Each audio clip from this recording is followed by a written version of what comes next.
what? What's that? You'd never heard of anything? Never heard of any of that. What year was this again?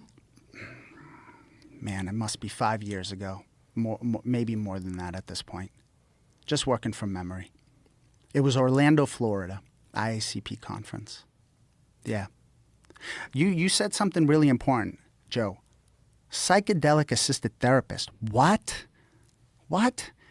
Medicalizing a Schedule I substance. What? You know? How is this even possible? But the story gets even more interesting. He gives me his card and he says, contact me. All right? What the heck is going on here? At this point, I'm already telling my retired chief what's going on. I'm meeting these people. And MAPS gets me into one of the first MDMA-assisted therapist trainings, a cohort of people that they trained on how to do this methodology with people. So you got to know what's going on, right? I mean, when someone's on MDMA, they're different, and you got to hold that. You got to hold that. But not only did they do that, MAPS contacts me and says, we might be able to get you into a federally sanctioned research protocol as a healthy normal, because I'm an example of a healthy normal, right?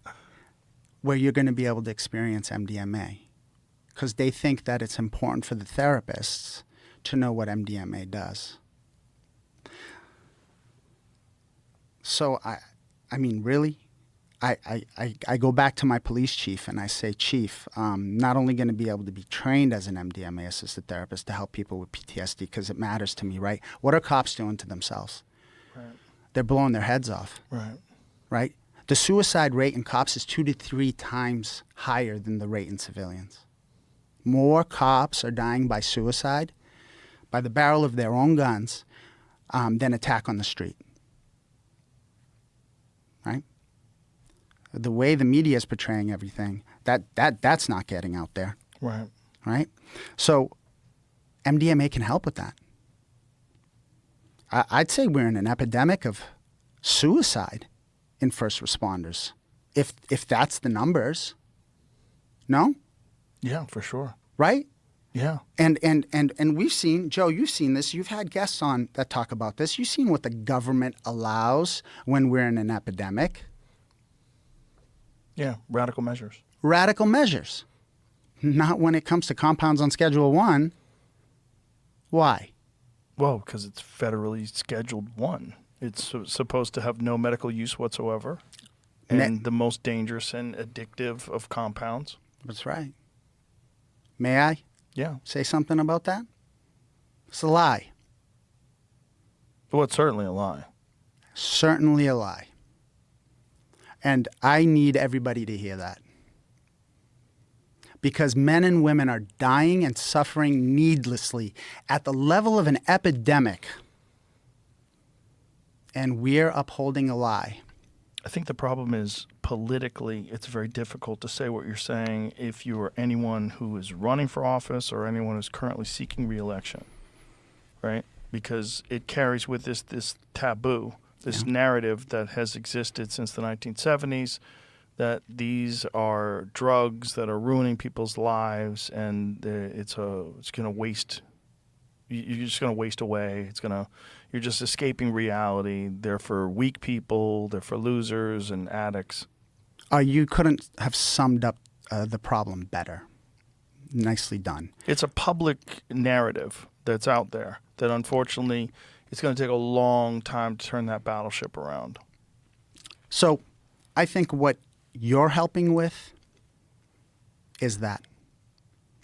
I am asking for the politicians who can't speak up to help make safety for those of us who either can or want to.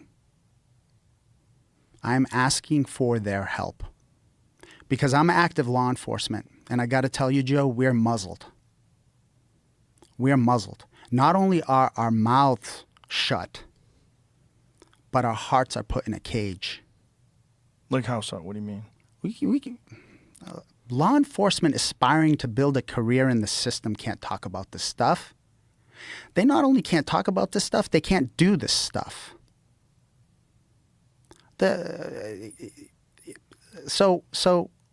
what they can do is keep their mouths shut until they get to the point where they put a barrel of their gun in their mouth, or they can go buy a giant bottle of whiskey and drink themselves into depression, divorce, subclinical depression, anxiety, disordered eating, disordered sexual practices, because chronically activated autonomic nervous system, what does that cause? Fight, flight, freeze, fawn.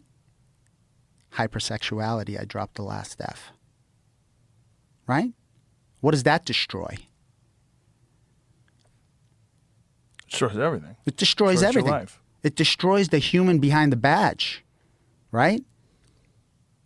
Well, the issue is that police officers experience trauma on a daily basis that most people can't even comprehend. And it's not discussed. All that's ever discussed with police officers is when a cop does something bad. That's right.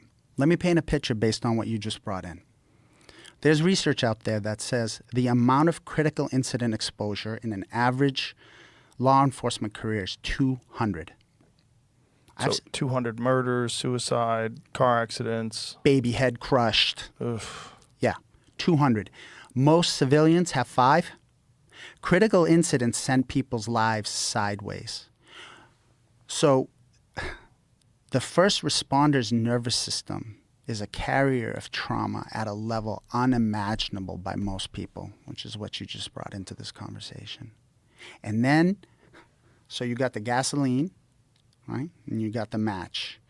They fly off the handle and everyone acts surprised. How could that happen? How did that officer end up doing that? Because it's a known risk of the job. You know when we die? 5 to 10 years after retirement. That's a dirty little secret. So you strive to get to retirement. You carry the dark underbelly of society, and then you die 5 years after you get out. There's no time to wait.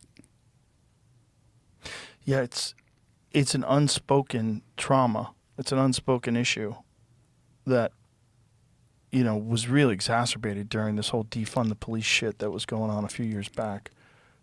Then you've got the demoralization, and the fact that these people, not only they're not appreciated, but then they've been all turned into villains. That's right.